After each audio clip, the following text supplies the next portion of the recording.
Hi everyone, this is Miss Story, and this is going to be my upper grade level, upper elementary, middle school book that I'm reading. I'm reading Fish in a Tree by Lynda, and I really want to take the time to read the dedication page to this one because now more than ever I feel like it's really important.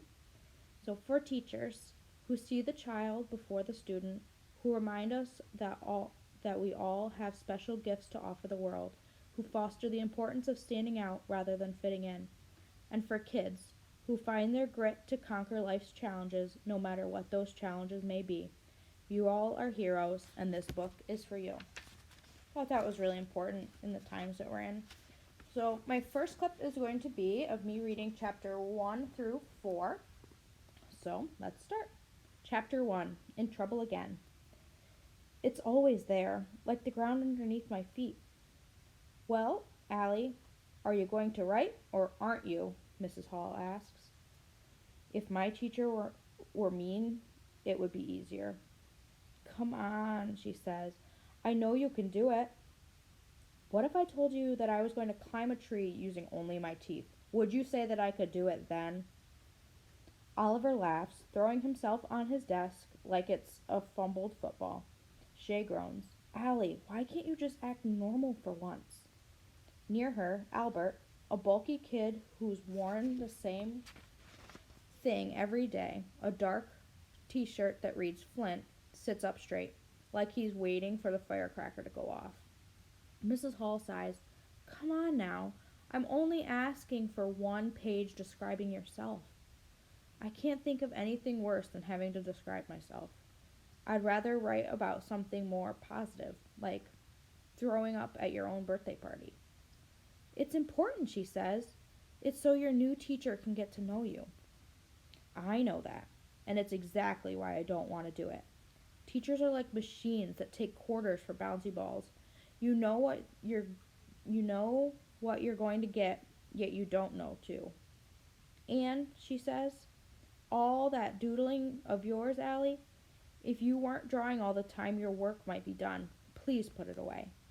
Embarrassed, I slide my drawings underneath my blank writing assignment. I've been drawing pictures of myself being shot out of a cannon. It would be easier than school, less painful. Come on, she says, moving my lined paper towards me. Just do your best. 7 schools in 7 years, and they're all the same.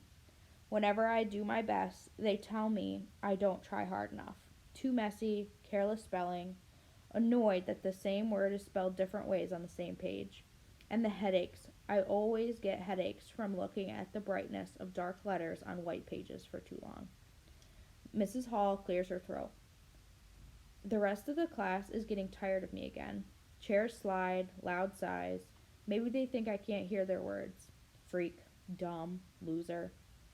I wish she'd just go hang by Albert, the walking Google page, who'd get a better grade than me if he just blew his nose onto the paper. The back of my neck heats up. I don't get it. She always lets me slide. It must be because these are for the new teachers and she can't have one missing. I stare at her big stomach. So, did you describe what you're going to name the baby? I ask. Last week we got her talking about baby names for full half hour of social studies. Come on, Allie, no more stalling. I don't answer. I mean it, she says, and I know she does. I watched a mind movie of her taking a stick and drawing a line in the dirt between us under a big bright blue sky. She's dressed as a sheriff and I'm wearing black and white prison stripes. My mind does this all the time. It shows me these movies that seem so real that they carry me away inside of them. They're a relief from my real life. I steal up inside, willing myself to do something I don't really want to do, to escape this teacher who's holding on and won't let go. I pick up my pencil and her body relaxes, probably relieved that I've given in. But instead, knowing she loves clean desks and things just so, I grip my pencil with a hard fist and scribble all over my desk. Allie! She steps forward quick. Why would you do that? The circular scribbles are big on top and small on the bottom. It looks like a tornado, and I wonder if I meant to draw a picture of my insides. I look back up at her. It was there when I sat down. Laughter starts, but they're not laughing because they think I'm funny. I can tell that you're upset, Allie, Mrs. Hall says. I'm not hiding that as well as I need to. She's a freak, Shay says in one of those loud whispers that everyone's meant to hear. Oliver is drumming on his desk now. I fold my arms and stare up at her. That's it, Mrs. Hall finally says. To the office now. I wanted this, but now I have second thoughts. Allie! Huh? Everyone laughs. She puts up her hand. Anyone else who makes a sound gives up their recess. The room is quiet. Allie, I said to the office. I can't go see our principal, Mrs. Silver, again. I go to the office so much, I wonder when they'll hang up a banner that says, Welcome, Allie Nickerson. I'm sorry, I say, actually meaning it. I'll do it, I promise. She sighs. Okay, Allie, but if that pencil stops moving, you're going. And she moves to the reading table next to a Thanksgiving bulletin board about being grateful. Meanwhile, she sprays my desk with a cleaner, glancing at me like she'd like to spray me with the cleaner and scrub off the dumb. I squint a bit, hoping that the lights will hurt my head less, and then I try to hold my pencil the way I'm supposed to, instead of the weird way that my hand wants to. I write with one hand and shield my paper with the other, and I know better to keep the pencil moving, so I write the word why over and over on the top of the page to the very bottom. 1, because I know how to spell it right, and 2, because I'm hoping someone will finally give me an answer. Chapter 2, Yellow Card. For Mrs. Hall's baby shower, Jessica shows up with such a big bunch of flowers from her father's florist shop that you'd swear she ripped a bush out of the ground and wrapped it the bottom with foil. Whatever, I don't care. I found a bright card with yellow roses at the store, and a picture of flowers won't dry up in a week. I feel like it's my way of saying I'm sorry for being such a pain all the time.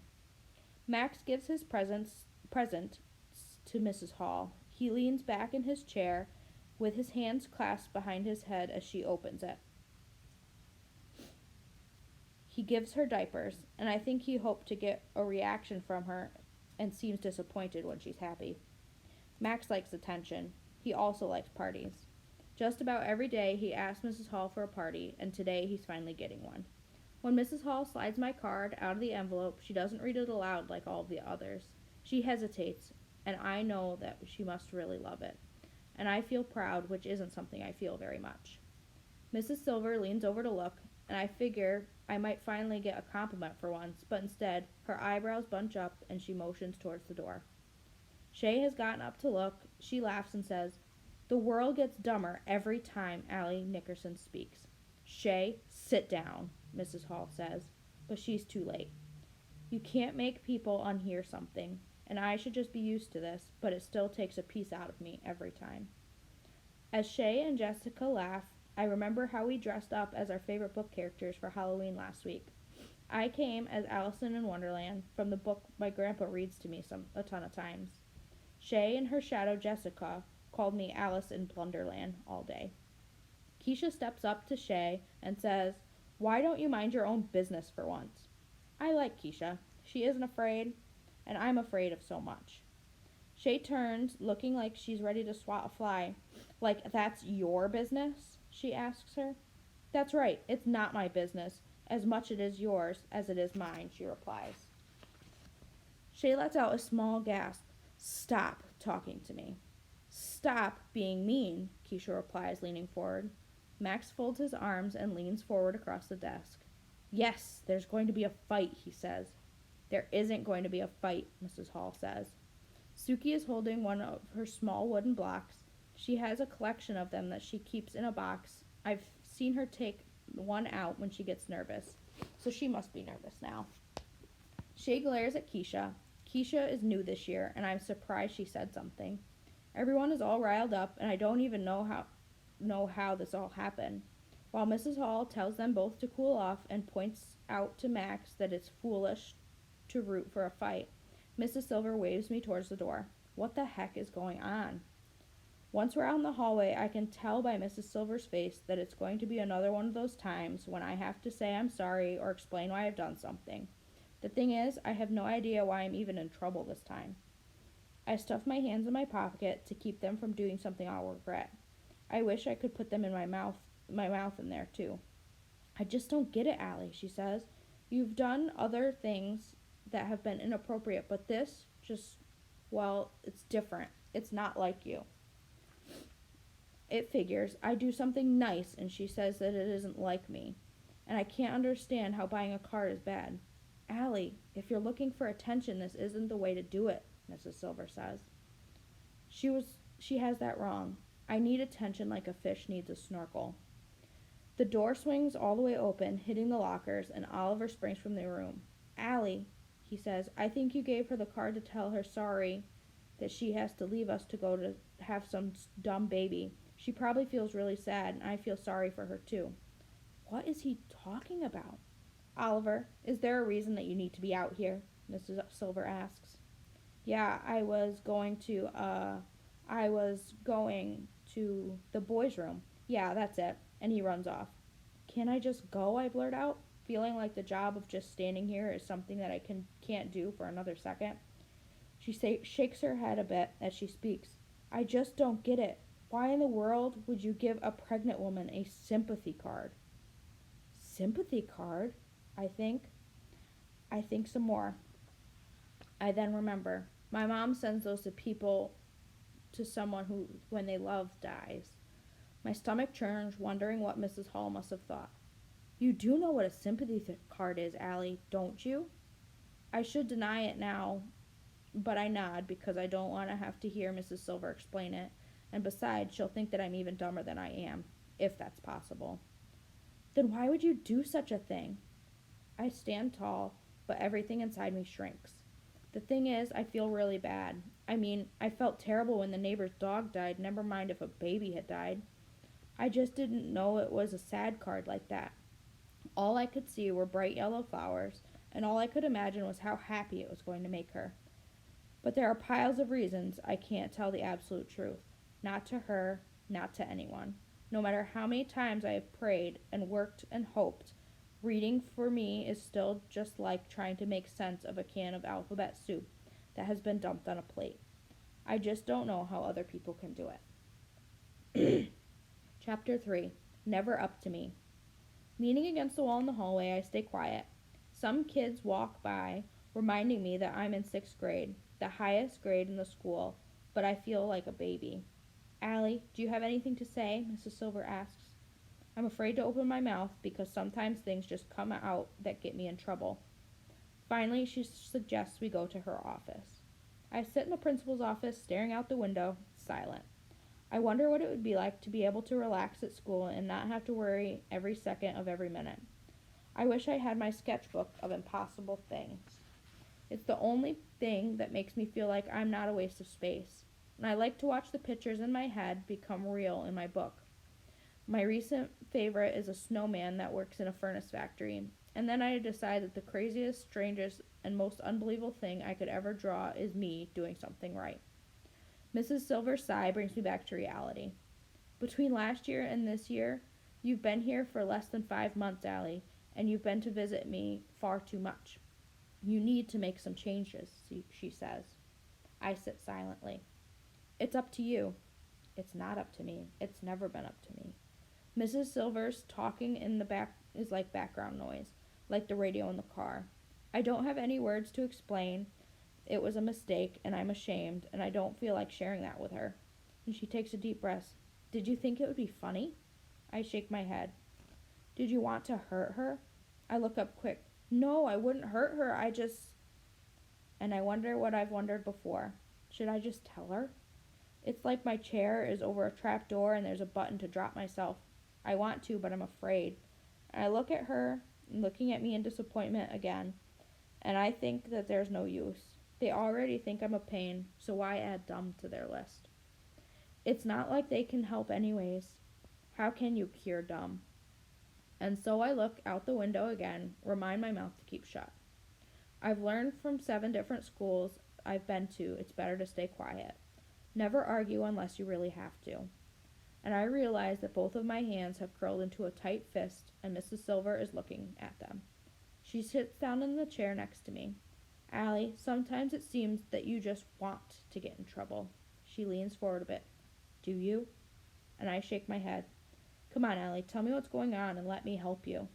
I look at her quick and mumble, no one can help me.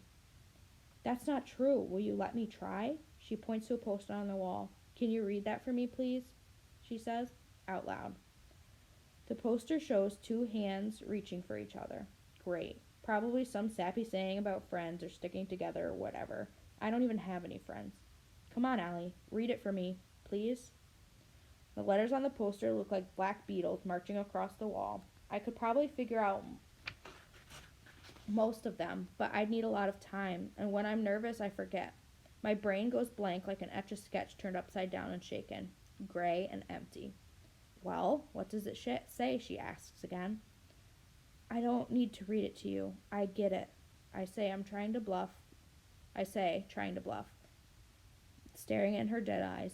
Believe me, I know all about it already. I don't know about that, kiddo. I think you might need to work on it a bit. And now I wish I knew what the poster had said. I don't look at it, though. She just wants me to tell me more about it. The bell rings. Mrs. Silver rakes her hair with her fingers. Allie, I don't know if you thought the card would be funny, or you're upset that Mrs. Halls is leaving, or whatever, but I feel like you've crossed the line this time. I imagine myself crossing the finish line, my body breaking the bright red ribbon, the crowd cheering as confetti spins through the air, but I know that's not what she means. As of Monday, your new teacher will be Mr. Daniels. Let's try to avoid any negative consequences, okay? I think about how me avoiding consequences would be like rain avoiding the sky. She waves me out, and as I stand, I look at the poster again. I wish I knew what it was I should learn, because I know I should know a lot more than I already do. She sighs as I leave her office, and I know she's tired of me. Even I'm tired of me. As I run back from the office, the halls are filled with kids. I head back to my classroom to apologize to Mrs. Hall before the buses leave. I run up behind her and tap her on the shoulder. When she turns and looks at me, her face goes sad before straightening out. I stand there thinking how sorry I am, hoping she doesn't think I wish anything bad on her baby. But I can't find the words. My mind does the Etch-a-Sketch thing again. Blank. What is it, Allie? She finally asks, puts her hands on her big belly like she needs to protect it. I turn and run out the room, down the hall and out the front door. The buses are pulling away without me. But that's the way it should be, I guess. I deserve to walk. All that long way and all by myself. Chapter 4. Bird in a Cage. When I finally get to Park Road, I head to A.C. Peterson Farms, which is a weird name for a restaurant. They have pictures of cows inside and out, but it's on a busy street with tons of stores. I wonder if there's a restaurant somewhere in the middle of nowhere named Crowded City. My mom's waiting. Where have you been? I've been worried sick, she says, wiping her hands on her apron. I missed the bus and had to walk. She shakes her head. Sit yourself right down there and start your homework of yours, she says, nodding onward toward the end of the counter. The same place I always sit. A place where she can keep an eye on me, she says. Anything you want to tell me? She seems tired. They called you, didn't they? I ask. Yes, and I don't know why you'd do such a thing, Allie. She sounds sad instead of mad, which is worse, I think.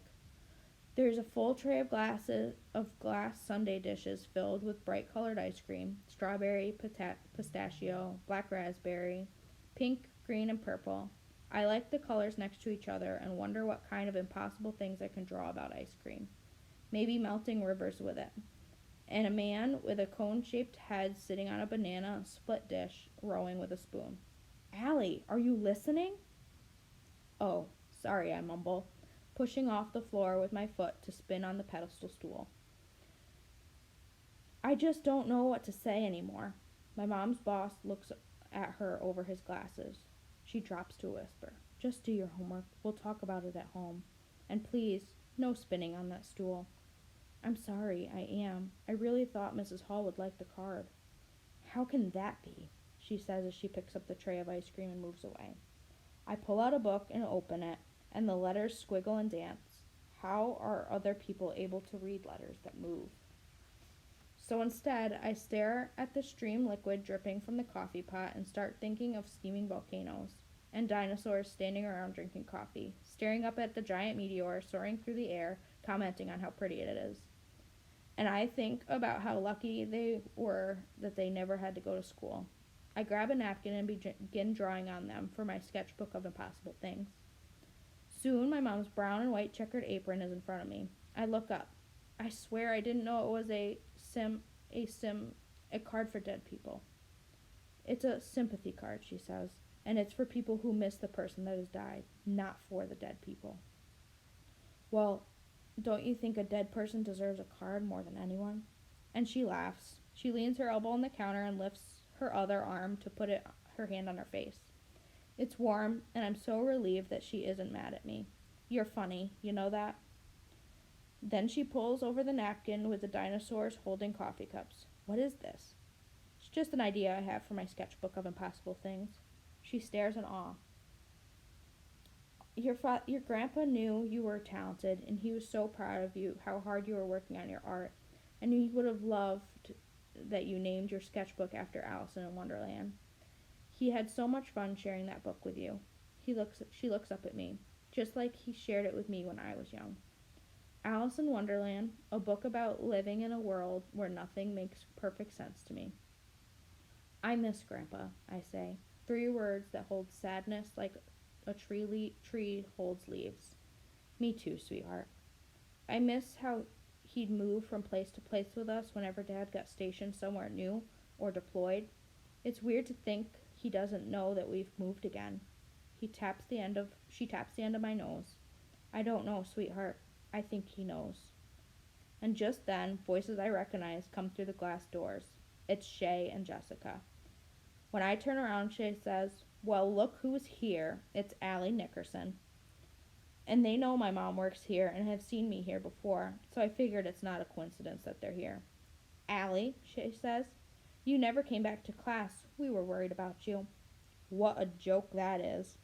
I turn back around while they whisper, and then Jessica asks, "Why don't you come sit with us?" Her voice reminds me of a pin hidden inside a candy bar. My mom motions with her head that I should follow them. "Go ahead, sweetheart, you take a break." I give my mom the "please just stop" eyes while Shay mimics the word sweetheart in a baby voice. I guess my mom didn't hear because she whispers, "New friends would be good, Allie. It wouldn't hurt you to at least give them a try." And someone comes to seat them, but Shay asks, "Can we just sit at the counter?" Great. Once they sit, there are 2 stools between them and me. My mom leans in and whispers, "Why don't you move down and sit with them? They're reaching out to you, Allie." Reaching out with a bottle of poison. I think back to one of our apartments where the landlords kept llamas in their field. I love them, but Mom said they smelled. And I whispered back, "It's more likely that they'd buy me my own pet llama than to sit with me." She half smiles. "What shall we name the llama?" And I squint and shake my head. She makes that exasperated sound, so stubborn. Shay and Jessica stare at us like 2 cats watching birds in a cage. My mom takes her pet out and walks over to them. "Hello, girls, what can I get you?" Jessica orders strawberry ice cream, but when Shay orders chocolate, Jessica tells my mom, "Oh, that sounds good, I'll have chocolate instead." I roll my eyes. Typical Jessica. And as soon as my mom is gone, Shay asks, "So, Allie," and I look over, "why would you give Mrs. Hall that card? That's like really mean." And since there's no good answers to give, I stare at the page in my book and ignore them. I've taken their teasing before. Jessica laughs. "Has your mother always been a waitress?" "No," I blurt out. "She used to be an astronaut." And they break into laughter, and over near the kitchen, my mom smiles. She thinks I'm bonding with them. "My father," Jessica begins, "owns a flower business, and he says," Shay interrupts, "Allie, maybe you can be a great waitress when you grow up. But can you read the flavors of the ice cream for me? I'm having trouble." She points up at the slow-turning cube hanging from the ceiling that lists the flavors on each side. The movement makes it even harder to read. I feel my face get hot. Oh no. Do they know I can't read? As they laugh, I remember how I had to read aloud last year when I first got here. And I knew I shouldn't have, but some stupid voice in my head sometimes will say it will be different this time, and I try it. And I always fail. That day, I read that macaroni can swim up to 20 miles an hour, and it was supposed to be a manatee. The class laughed, of course, but so did the teacher, so I tried to pretend I had done it on purpose. I get up, walk behind them, around the counter, and back into the back room. I'm not supposed to be back here, but it's the only place they can't follow me. I step behind a tall metal shelf with cans of pickles and ketchup and relish that are bigger than my head. Pushing my back as hard as I can against the wall, I see words on everything that surrounds me. Boxes and cans and giant plastic bottles. Words. I can never get away from them. I think back to second grade when my teacher wrote a whole lot of letters down and asked me what they said. I had no idea, but I was used to that. That spells your name, Allie. Allie Nickerson. Who knew a second grader could understand what being humiliated feels like? Tears begin to come, but I swallow them because I know I'll be found soon. I worry so much about them knowing my secret that my stomach feels like I've been kicked in the guts. Allie, my mom asks as she comes around the corner, your friends have gone. What are you doing back here? I can't tell her. Thinking I have friends makes her so happy. Honey, I was checking the ingredients on the ketchup, and her eyebrows bunch up. She knows something is up, but I walk past her before she asks another question. I walk back into the restaurant with her following and sit next to Shay and Jessica's matching empty dishes. It feels like they should mean something. Like maybe I'm an empty dish compared to everyone else. But mostly those dishes make me feel like this year will be the worst year of my life, and that's really saying something.